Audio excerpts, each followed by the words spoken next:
যে থামা চোখে পড়ে না।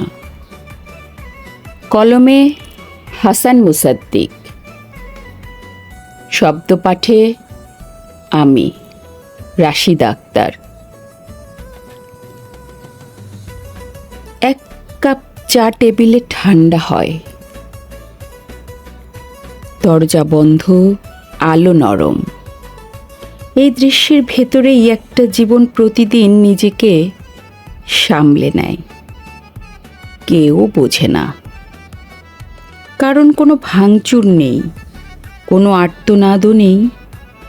বিরহ এখানে পরিমিত, ভদ্র, অদৃশ্য। জীবন থামে না হঠাৎ, সে ধীরে ধীরে নিজের গতি কমায়। হাসি থাকে মুখে, কিন্তু অন্তরে একটি দীর্ঘ ক্লান্ত পথ। চায়ের কাপের মতোই এই মানুষগুলো ঠান্ডা হয়ে যায় নীরবে, কারো হাতে না লেগেই। যদি একটি বার কেউ দরজায় কড়া নাড়ত, হয়তো থামাটা এত অচেনা থাকতো না।